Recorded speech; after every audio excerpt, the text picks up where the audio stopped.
Today on Variant, I give you all the history of the leader of the Guardians of the Galaxy, Star-Lord.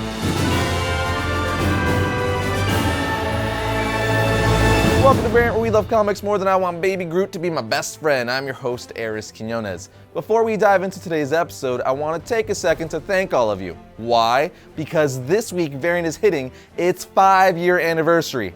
5 freaking years, people. And we have been working on some pretty big plans to properly celebrate this momentous occasion. This summer, we will be announcing and kicking off a few new things for the show that we are insanely excited about. But most importantly, we'll also be celebrating our 5-year mile marker by giving back to you guys with several awesome giveaways. So make sure to keep an eye out for all of that this summer. In fact, we are really getting summer started a little early this year when we kick off DC month next week. You do not want to miss it. But in the meantime, from all of us here at Variant, thank you once again for hanging out with us over the past 5 years and allowing us to do what we do. You guys are sincerely the best. With that covered, let's talk some Star-Lord, shall we? Over the past couple of episodes, we've partnered with Comicave Studios to bring you guys several Guardians of the Galaxy episodes as we lead up to the US release of their new movie this week. And if you haven't already seen my early spoiler-free review of Volume 2, you can check that out here.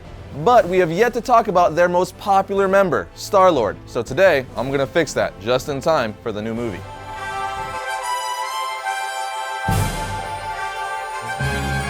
Star-Lord first hit the pages of a comic in Marvel Preview issue 4 in January of 1976. He was created by Steve Englehart and Steve Gann. As you can see, he looks very different from the modern version of Star-Lord we've become most familiar with. While all comic book characters have gradually changed and become more modern over the years to fit with the times, this original incarnation of Star-Lord was from Earth 791 and was a very different character in general. This version wasn't very successful, and Marvel would later reintroduce Star-Lord as part of the main 616 Marvel Universe in Thanos issue 8 in 2004. But it wasn't until the 2008 Guardians of the Galaxy series that Star-Lord became a member and leader of Guardians of the Galaxy. As for his origin, I'm going to give you his most recent and relevant one, which we got in Guardians of the Galaxy issue 0.1. It all started when Peter's mom Meredith was sitting on her front porch talking on the phone, when all of a sudden, boom, an alien ship crash lands in her front yard. She goes to investigate the ship, and out crawls a man who then pulls a gun on her before passing out. She takes the unconscious man inside to nurse his injuries while pointing a shotgun at him, because stranger danger.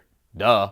Over time, the two of them eventually hit it off. She helps him fix his ship, they have dinner, they hold hands by the fire, and even end up doing the freaky naughty. If you thought girls had a thing for sparkly vampires, imagine aliens with blonde hair and blue eyes. But unfortunately, all good things must come to an end. As Jason says, it's time for him to return back home. Meredith is all like, take me with you, but he refuses because he says that it'd be cruel and selfish with his people in the middle of fighting a war. As he blasts off, she realizes that she's pregnant with his child. Man, that alien sperm is no joke. We then jump to a young Star-Lord, aka Peter Quill, who's defending a young girl on the playground who's being picked on by the school bully.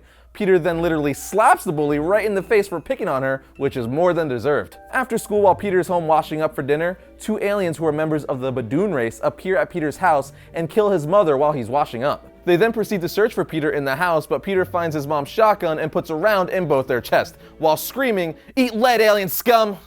Okay, he really didn't say that, but if this was an 80s sci-fi movie, he would've. Anyway, the kick of the shotgun throws Peter back into the closet door, where he then found the alien gun that his mom took from his dad all those years ago. After this, Peter leaves his house just before an alien ship destroys it. We then see Peter recovering at a hospital where the nurse gives him what she thinks is a toy space gun, hoping it would make him feel better. We then jump to the present where we see Peter narrating his own origin story. He says he eventually found out that the aliens killed his mom and were trying to kill him as a kid because his father was and is Spartax royalty, and Peter was next in line for the throne.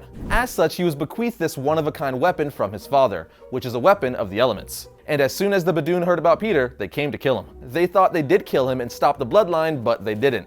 As Peter states, I lived the rest of my childhood in an orphanage and a couple of foster homes. But the second I could find a way off this planet, I took it. I joined NASA. I did everything. I got up here, and here I am. Peter goes on to say, those Badoon killed my mother and tried to kill me, and my ass of a father didn't do a damn thing about it. But I can make damn well sure they never touch Earth again. We then see that he's telling all of this to Tony Stark. But if you want more detail on Peter after his mother died, check out Star-Lord's solo series from 2016. In it, we see Peter get a job as a mechanic at NASA and eventually steals a Kree ship and launches into space. But once reaching space, his ship malfunctions and Yondu and the Ravengers find him. Then the rest is history. Now you may be saying that's cool and all, but how did he become Star-Lord? Well, remember how Peter's dad is Spartax royalty, an emperor to be exact?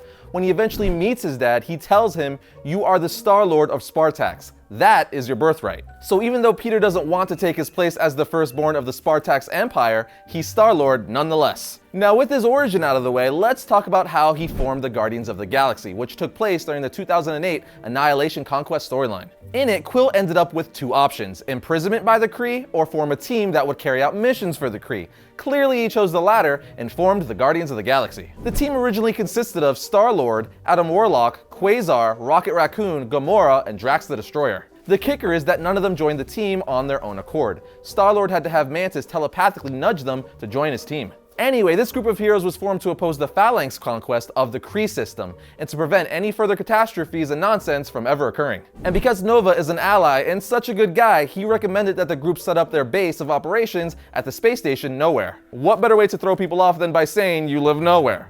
But the real reason they decided to set up shop there is because the station possessed a teleportation system with almost universal range. Not surprisingly, the team members eventually found out that they were forced to be on the team by Mantis, and they were no longer able to trust each other. So they all split up and went on their own separate missions. Drax and Quasar went looking for Drax's missing love, Adam Warlock and Gamora went to investigate more about the Universal Church of Truth, and Star-Lord had to help the Kree with something, leaving Rocket as the only one continuing the Guardians of the Galaxy's original mission.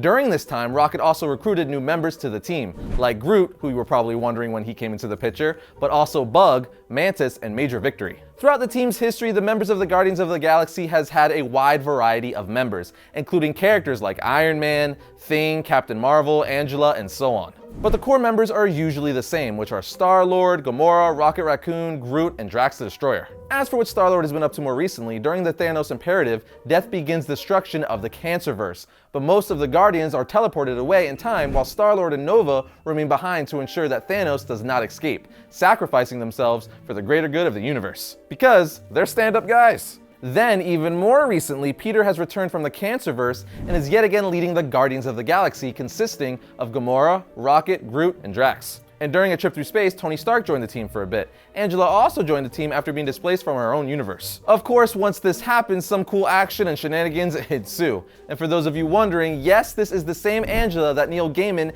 and Todd McFarlane created for the Spawn comics. Long story short, when Gaiman came to Marvel, he brought Angela with him. So now, she's a Marvel character who came from an alternate universe. Anyway, if you want to know more about the Guardians of the Galaxy as a team, check out the History of the Guardians of the Galaxy episode we did a while back. But now you all know what time it is. It's powers and abilities time. Peter Quill doesn't have any superpowers, but he is a great hand-to-hand combatant and good with all types of firearms and weapons in general. He's also a fantastic pilot and technician, as well as a very quick thinker, able to come up with a plan or strategy on the fly, which makes him a great field leader. Star-Lord has a bunch of various weapons, such as his voice-activated weaponry or his signature element gun, which is able to shoot any element he wants, like fire, water, earth, wind, and lightning, hence element gun. He also has a universal translator that allows him to understand the languages of animals and abstract lifeforms. Then of course he has his famous battle helmet. His battle helmet can analyze strategy data, improve vision, and regulate oxygen in space. And then lastly, you have Star-Lord's 2 Kree submachine guns with various types of ammunition, including explosives.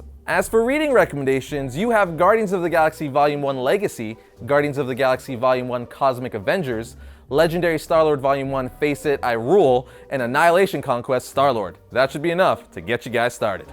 I'm gonna shave his balloon while talking. Why? I don't know. Yeah, that's good.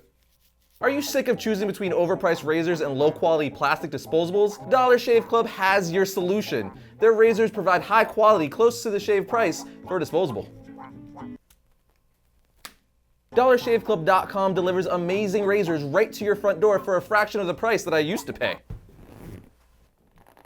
Just go to DollarShaveClub.com and pick a razor that works for you from their lineup of amazing blades. They're all just $1 for the first month, including free shipping. With Dollar Shave Club, you can look, smell, and shave like $1 million without paying it. So go discover why millions of members like me love Dollar Shave Club by getting your 1-month trial of any razor for just $1. Seriously, there's no catch or hidden fees, commitments, and you can cancel whenever the heck you want, and with free shipping. So go to dollarshaveclub.com/variant to get a 1-month membership of any razor for just $1. Get it shipped free to your house and find out what it's like to use a razor that's so good, it can shave a balloon.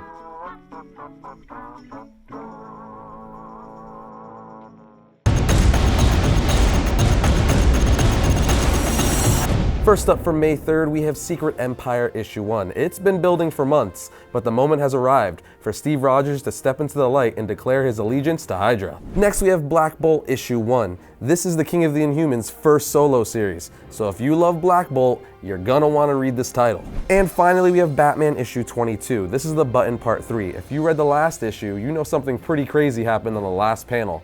So you're gonna wanna read this issue to see what's gonna happen next.